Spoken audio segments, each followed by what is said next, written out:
Live. News 8's Good Morning Connecticut starts now. And well, February is American Heart Month, and the CDC reports that heart disease is the leading cause of death for both men and women in this country. Well, Pat Baird joins us this morning to talk about ways you can mitigate any risk of heart disease by your diet. And thanks again for coming in, Pat. Sure. One of the things we want to know right off the bat is because it's tough to make changes, especially abrupt changes to our diets.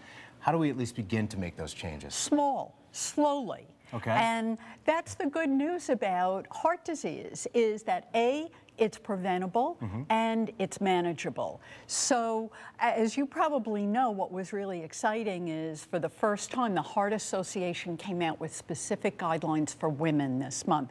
What they really did is reinforce things that we knew. So let's start with smoking. Okay. No, just don't do it. Just stop. That's right. Yet 20% of the population still does. So specifically to heart disease, smoking inflames the arteries. That damages them. They pick up that bad cholesterol and fat. It leads to heart attack and stroke. Yeah, and I don't mean to say that preachy, by the way. I know that is a very difficult habit to kick, but it is so important too, and it's the most self-imposed way that people at risk. I was a former smoker. When I was a teen, I made the mistake of smoking for a little while. Another way to cut inflammation or to protect arteries is fruits and vegetables, but the operative word is color. It's red, yellow, green, blue. So lots here. And this is what you want to do, is want to choose from that. You can have dried blueberries as a portable snack, fresh blueberries, all year long, and the research shows that these deeply colored fruits really help the heart.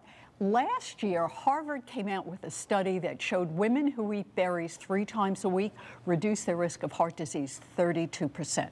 So get those blueberries in, whether it's a smoothie or on your dessert. I understand, by the way, that not all fat is equal. Some is good, some is not so good.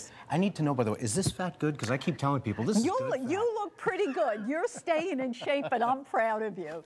So you're absolutely right. What more important is the type, even over the amount of fat. MUFAs I hear about, monounsaturated fatty acids. Yes. So let's talk about some of those monounsaturated fats. It's the saturated fats that viewers really should know. The solid fat, animal fats. Animal fat, yeah. That's what builds up. So what I think a lot of people are going to be surprised about is that corn oil has actually been shown to be superior to extra virgin olive oil in lowering. In fact, a new study showed that corn oil reduced LDL, or bad cholesterol, over 10%, whereas the extra virgin was only about a little over 3%. I didn't know that. You want the HDL, the high density lipoproteins. Yes, you do. You want highs and the lows. And corn oil has a nice mild flavor for salads or sauteing. Avocado, nuts, seeds. And you know, the Heart Association says that this may be one case that people want to talk to their physician about a supplement like flax or fish oil. Let's blend the science in with a little bit of fun. The science shows that chocolate, but here's what viewers have to look for, is the percent of what's called cacao. CaCO is cacao, and you want it to be at least 70% or above. Is that more in darker chocolates?